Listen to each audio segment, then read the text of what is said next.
Come away, death, and in sad cypress let me be laid. Fly away, breath, I am slain by a fair, cruel maid. My shroud of white stuck all with you. Oh, prepare it, my part of death, no one so true did share it. Not a flower sweet, on my black coffin let there be strown. Not a friend greet my poor corse, where my bones shall be thrown. A thousand sighs to say, lay me, oh, where sad true lover never find my grave to weep there.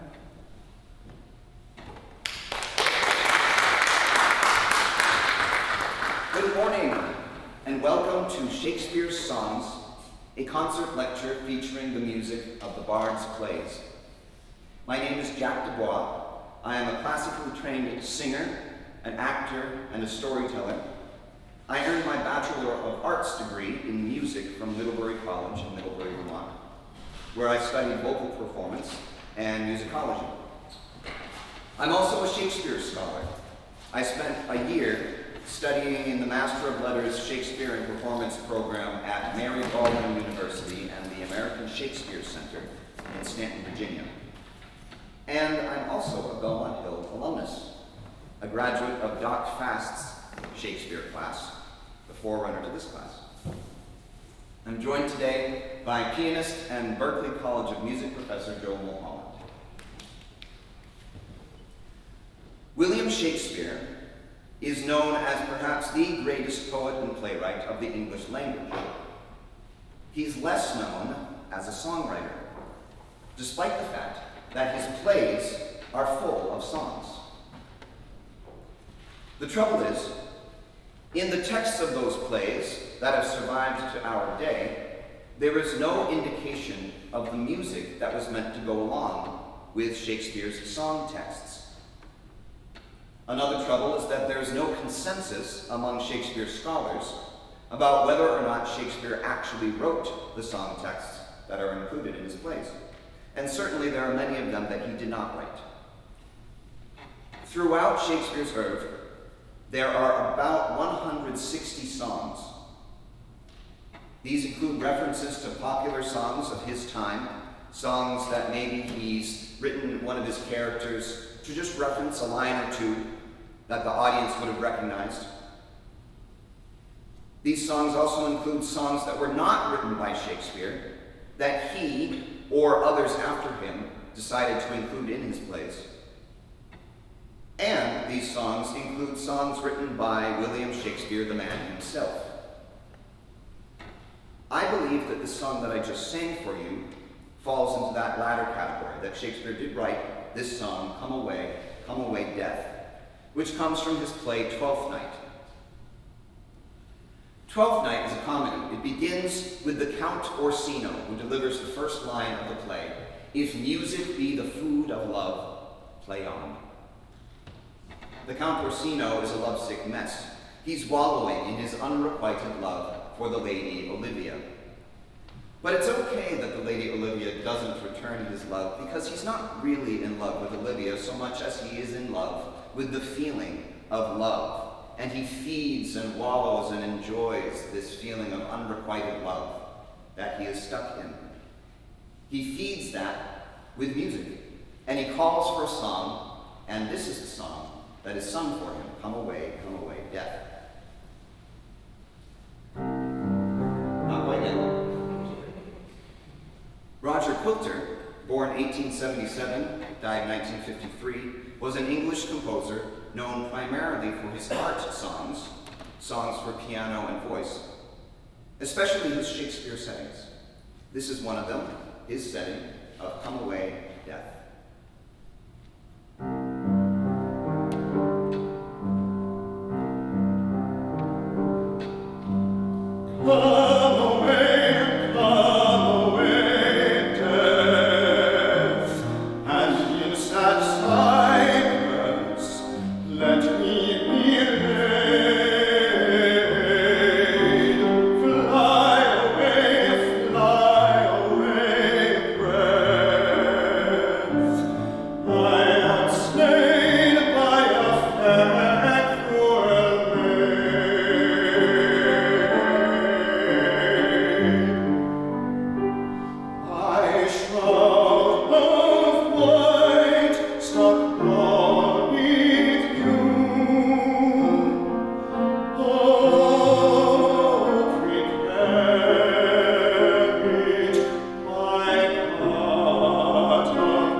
Who is Sylvia? What is she? That all our swains command her.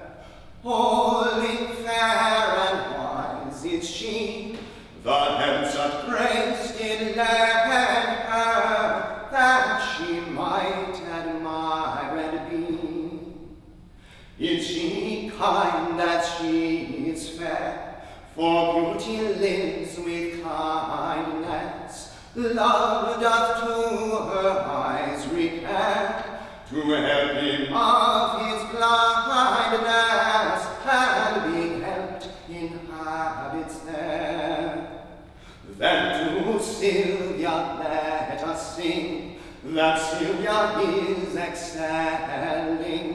She excels each mortal thing, upon the dull earth dwelling, to her let us garlands bring.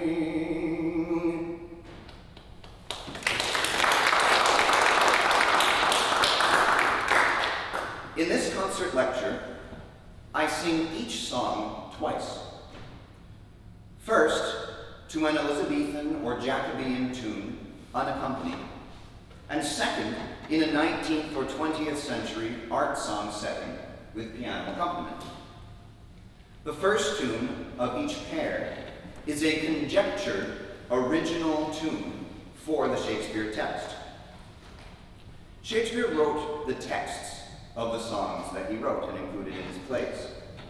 He did not, as far as we know, write the tunes. Shakespeare scholar Ross Duffin has come up with a theory that Shakespeare may have intended his texts to be sung to popular ballad tunes of the Elizabethan time. Duffin has gone through the known Elizabethan ballad repertoire, those ballads that have survived to us in sheet music, and matched Shakespeare's song texts with the tunes that best fit them. With two exceptions, the unaccompanied tunes that I'm singing for you today are merely Ross Duffin's best guesses as to what tunes Shakespeare may have had in mind for his song texts. Some of them fit very well, others you need some tweaking in order to get the tune to fit the text. Who is Sylvia, the song I just sang for you, is from the play The Two Gentlemen of Verona, one of Shakespeare's earliest comedies, in which Proteus, a gentleman, after pledging his love to Julia, promptly falls in love with his best friend's girl, Sylvia. He uses this song to serenade Sylvia under her window in the middle of the night. Julia, disguised as a page boy, as so many of Shakespeare's heroines like to do, hears the performance unbeknownst to Proteus, and thus she learns of her lover's betrayal. Franz Schubert, born 1797, died 1828, was an Austrian composer who revolutionized the art song genre. He set several Shakespeare songs in German translations. I've taken this setting by Schubert of On Sylvia and restored Shakespeare's original English text to it to make it Who is Sylvia, set by Franz Schubert.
For beauty lives with eyes.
love's coming, that can sing both high and low. Bring it no further, pretty sweeting, journeys end in lovers' meeting. Every wise man's son doth know. What is love? 'Tis not hereafter. Present mirth hath present laughter. What's to come is still unsure. In delay there lies no plenty. Then come and kiss me, sweet and 20. Youth's a stuff will not endure.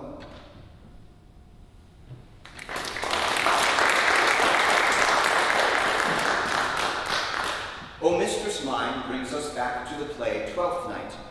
This song is sung by the character Festi the Fool. He is a professional entertainer. He sings Come Away Death for the Count Orsino, and Orsino pays him for it. That song serves to reinforce Orsino's character.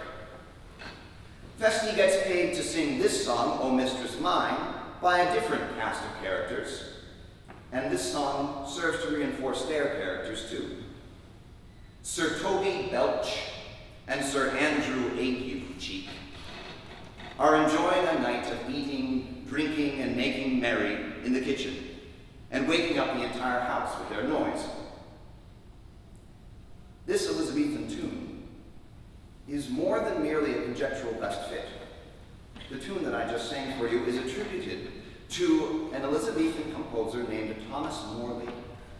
He was a contemporary of Shakespeare, and indeed a neighbor of Shakespeare, and there's evidence to suggest that Morley and Shakespeare did in fact collaborate on theatrical and musical endeavors. Morley's tune, as we know it, which has survived in sheet music, is called O Mistress Mine. But on the sheet music, there is no indication of the text that is intended to go with the tune. The tune fits well, but not perfectly, to Shakespeare's text. It requires a little bit of tweaking and adjusting in order to get Shakespeare's text from Twelfth Night to fit well with Morley's O Mistress Mine, but you don't have to change it very much. So it's possible that there's no connection at all between the tune and the text. It's possible that Shakespeare and Morley had two different O Mistress Mines in mind when Morley composed and Shakespeare wrote his song. And indeed, O Mistress Mine was a common song title in Elizabethan England. There were many O Mistress Mines. It's possible that there's no connection between the two, but I think that there likely is because, as we'll see later, Morley did collaborate with Shakespeare, and because the tune fits quite well, I think, with Shakespeare's text.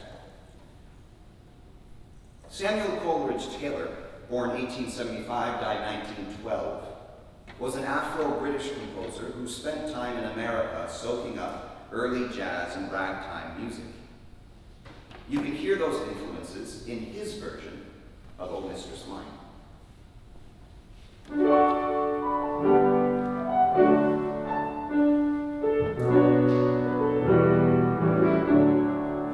Oh, Mistress Mine, where are you roaming? Oh, stay and hear your true love's coming, that can sing both high and low, bring no further pretty sweetie.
as white as driven snow, cypress black as air once grown, gloves as sweet as damask roses, masks for faces and for noses, bugle bracelet, necklace, amber, perfume for our lady's chamber, golden quiffs and stomachers for my lads to give their dears, pins and poking sticks of steel, what maids lack from head to heel. Come buy of me, come buy, buy lads or else your lasses cry, come buy.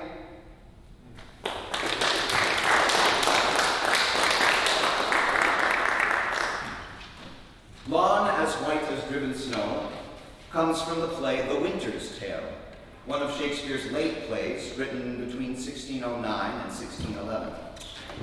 The Winter's Tale is unique among Shakespeare's plays in that the first half, Acts 1 through 3, is a tragedy, a complete tragedy with a complete tragic ending with lots of deaths at the end of Act 3. The second half of The Winter's Tale, Acts 4 and 5, flips. It's a comedy. It's about as comedic a comedy as you could get. And at the end of Act 5, all of the tragic elements that we ended with in Act 3 have been resolved. Act 4, so the first part of the comedy, features a sheep shearing festival, a wonderful scene with lots of song, music, and dance and pastoral revelry. Autolycus is a peddler. He comes to the festival to sell his wares, and he sings this song and several other songs in the scene. But he's also a rogue and a thief and a pickpocket. Autolycus is a prototype for characters such as Charles Dickens's Artful Dodger and Captain Jack Sparrow from Pirates of the Caribbean. Autolycus sells clothing and trinkets and songs to the shepherds at the sheep shearing festival as a pretext for picking their pockets. James Greenhill was an English composer born 1840. He was a voice instructor at the boys' school Harrow, where he may have taught a young Winston Churchill. He's also known for giving concert lectures on the songs of Shakespeare's plays. Sounds a bit familiar. This is his version of Autolycus's song, Lawn as White as Driven Snow.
What fates lack from head to heel,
Fear no more the frown of the great.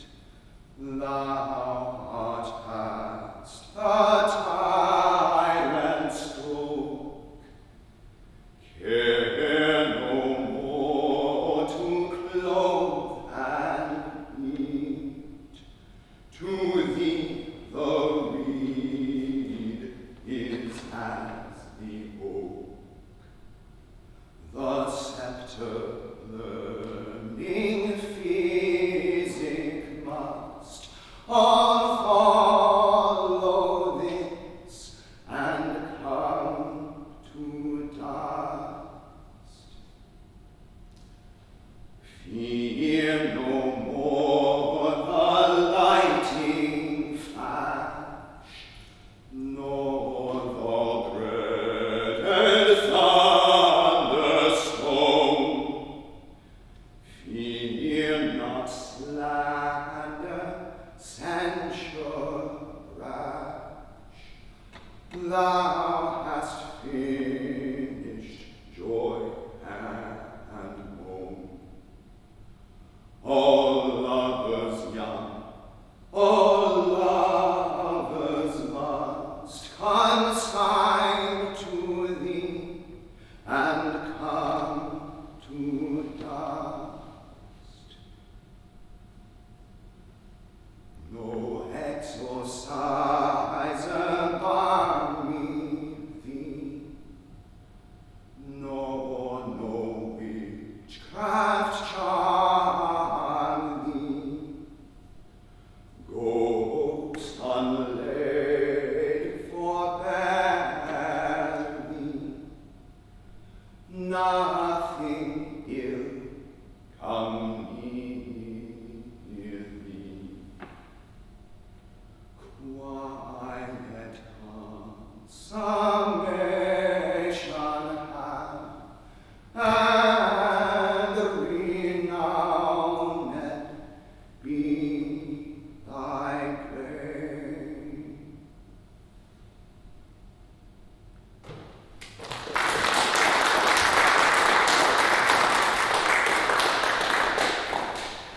Fear no more the heat of the sun comes from the play Cymbeline, another one of Shakespeare's late plays written around the same time as The Winter's Tale. Cymbeline has possibly the most convoluted plot in all of Shakespeare, which is saying a lot. I'm not going to try to explain it to you right now, we don't have time. But suffice to say that in Cymbeline, nothing is as it seems. Nowhere is that more true than in the scene from which this song comes. The scene is a funeral for a dead page boy. Except the boy is not really a boy, but a girl, dressed up as a boy, as so many of Shakespeare's heroines like to do. The girl is not a page, but a princess, the Princess Imogen, daughter of the play's namesake, Cymbeline. And Imogen, the princess, is not really dead, but has merely taken a potion like the one that we find in Romeo and Juliet that makes you look like you're dead, but you're not. Two boys in this scene sing this song, but they're not really boys, and they don't really sing it.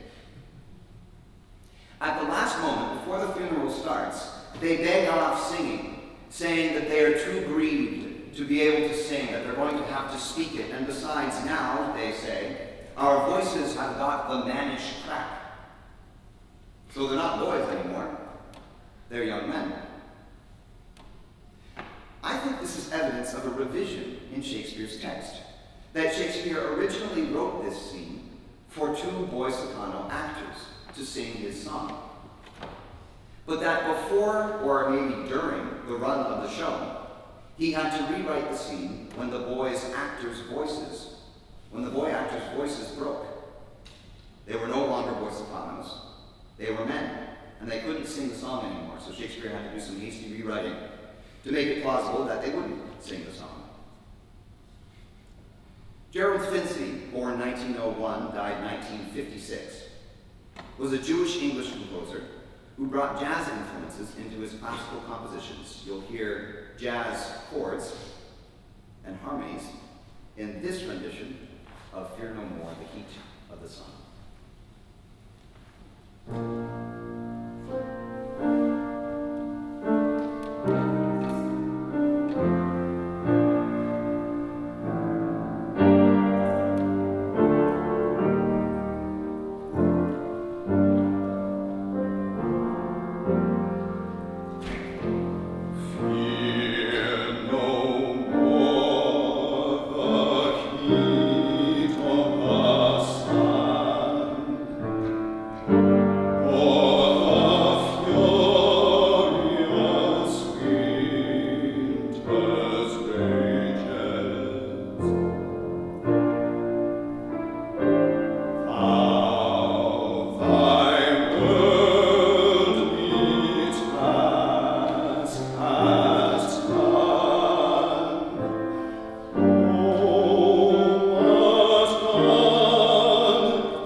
lass with a hey and a ho and a hey, nonny no, and a hey, nonny nonny no.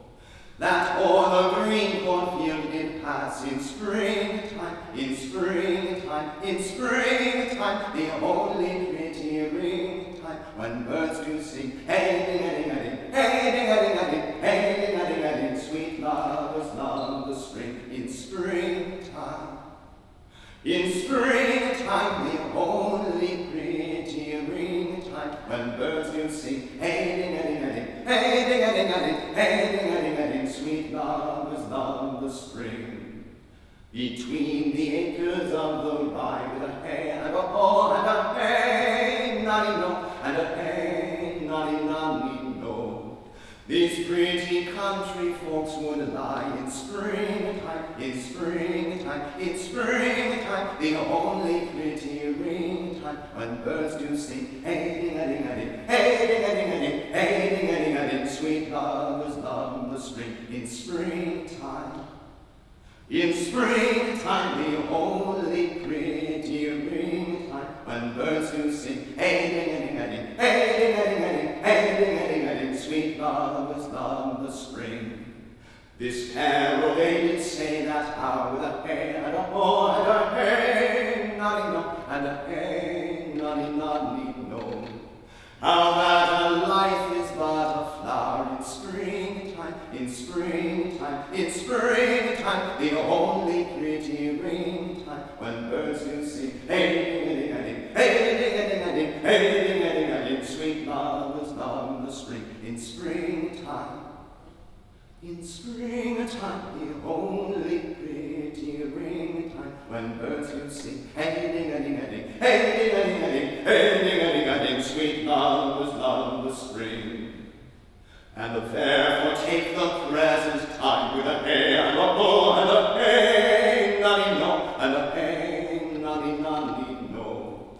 For love is crowned with the prime in springtime, in springtime, in springtime, the only pretty ringtime when birds do sing, hey ding-a-ding-a-ding, hey ding-a-ding-a-ding, hey ding-a-ding-a-ding, sweet lovers love the spring in springtime.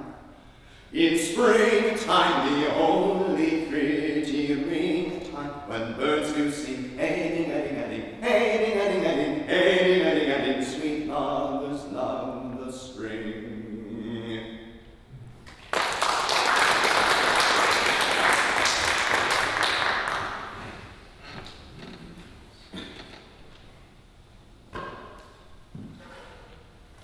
It was a lover and his lass comes from the play As You Like It, as I understand, one of the plays that you've studied in your class. As You Like It is one of Shakespeare's middle plays written between 1598 to 1600, shortly before Twelfth Night and Hamlet. This was one of Shakespeare's most prolific periods, with some of his greatest plays, in my opinion. As You Like It is the closest Shakespeare play to a musical. It includes 5 full songs. It Was a Lover and His Lass is sung by 2 boy actors playing page boys. In contrast to the boys in Cymbeline, who don't sing their song, these boys march right on stage and say, shall we clap into it roundly without hocking or spitting or saying we are hoarse, which are the only prologues to a bad voice. And then they launch right into their song.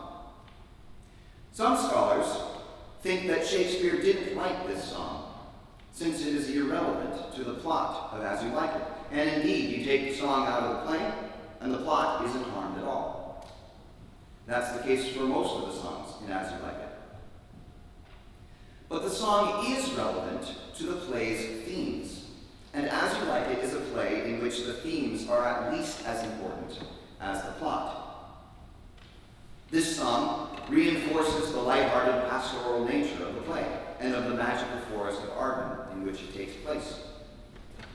This song also denotes the passage of time in the narrative from one day to the next.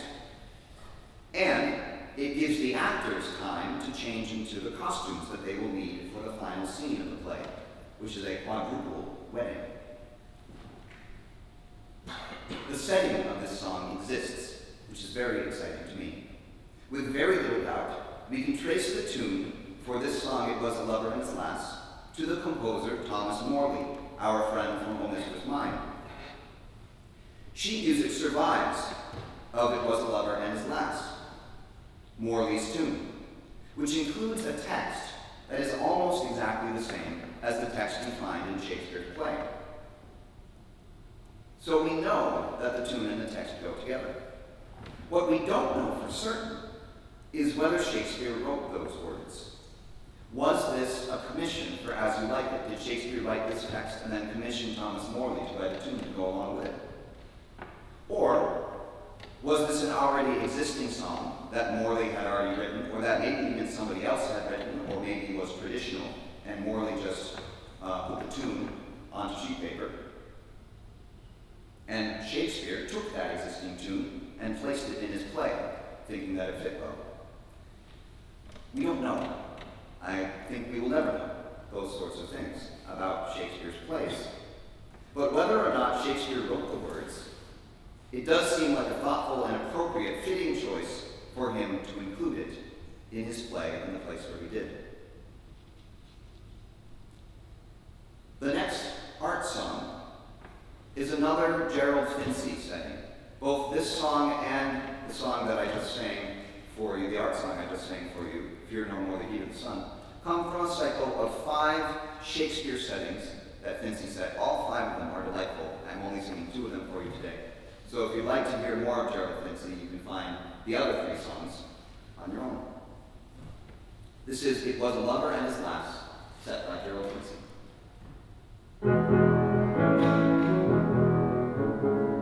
It was a lover and his lass, with a hair and a war and a very honey gold, that o'er the green cornfield did pass in springtime, the only pretty springtime, when birds do sing, and they sweet lovers love the spring.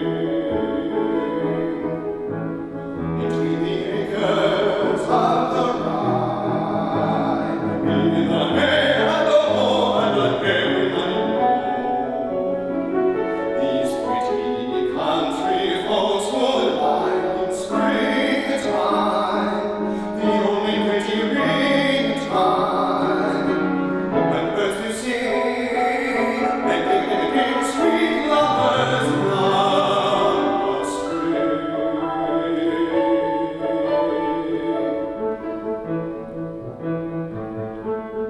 This carol, they began that love, with a hay and a moor and a berry honey moor. How that life was but of love in springtime, the only pretty springtime, when birds do sing, and give sweet lovers love the spring.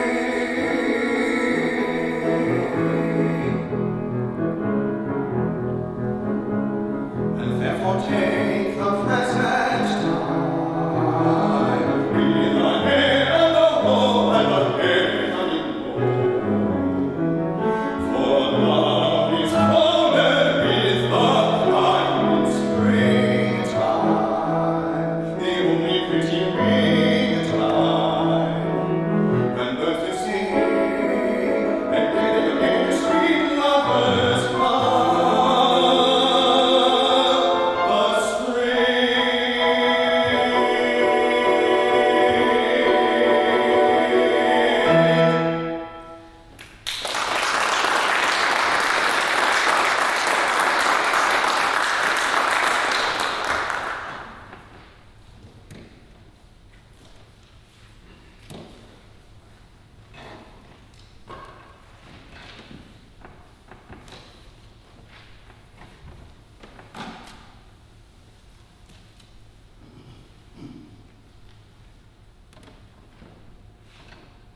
When that I was and a little tiny boy, with hay for the wind and the rain, a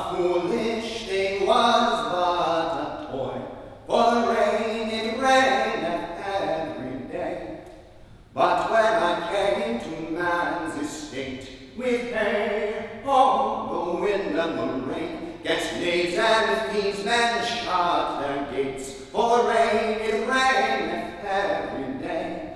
But when I came, alas, to wine, with hair, all the wind and the rain, by swaggering could I never thrive, for the rain, it raineth every day. But when I came unto my beds, with hair, all the wind and the rain, with tossed but still and rounded heads, for the rain, it raineth every day. The great white and gold the world begun, with hair, all the wind and the rain, but that's all one our play is done. And we'll strive to please you every day.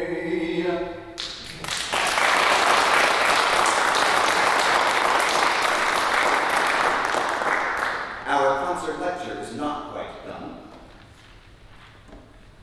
This song brings us back once again to Twelfth Night and Festi the Fool. Festi sings Come Away Death for the Count Orsino. He sings O Mistress Mine for Sir Toby Elch and Sir Andrew Aguichi. He sings When That I Was and a Little Time Boy for you all. After the last scene of this comedy wraps up the plot, all of the characters happily exit the stage, except for Festi, who remains on stage alone to sing this song to nobody but the audience surrounding him in the Globe Theater.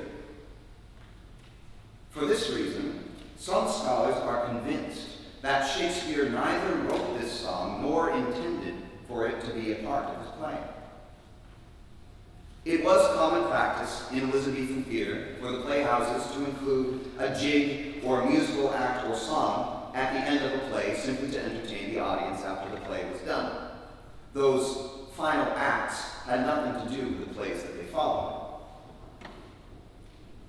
But, like It Was a Lover and His Lass in As You Like It, When That I Was and a Little Time Boy is thematically relevant to Twelfth Night. Both the play and the song are about foolery gone too far. As one grows up, one learns that the adult world will not suffer fools. Remember that. Also, as far as we know, this song only existed in Shakespeare. We know that the song was in this play, Twelfth Night. We also know that this very song is referenced in Shakespeare's play King Lear, which he wrote several years after Twelfth Night.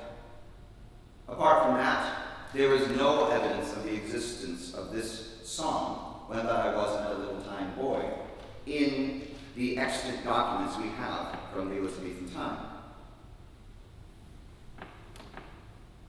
I think this song was written by Shakespeare for the express purpose of concluding his play. It fits too well with Festi's character and with the themes of the play. Sir Charles Villiers Stanford, born 1852, died 1924, was an Anglo-Irish composer, but before I sing his version of The Rain and Raineth Every Day, I want to say a big thank you to Matt Conway for inviting me today, for Michael Sherman, whose idea this was for me to come to Belmont Hill and give this performance of Shakespeare's songs, to Joel Mulholland for joining me with these art songs, and to you all for making the third part in the trio that make art song music come to life: accompanist, singer, and audience. I have one more version of When That I Was and a Little Time Boy. It looks like we'll have a little bit of time left over for questions, and I also look forward to joining you at lunchtime in McPherson for some more discussion of music in Shakespeare's plays. So this is The Rain, It Raineth Every Day, set by Sir Charles Villiers Stanford.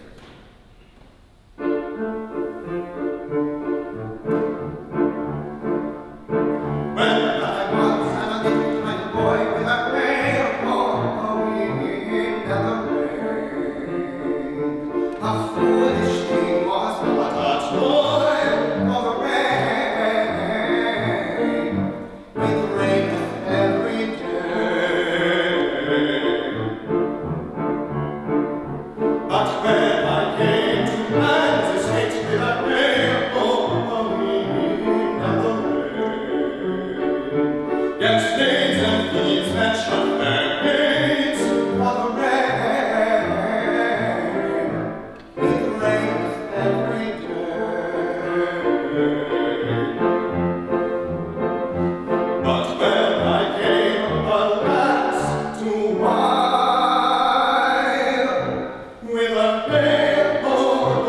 Thank you.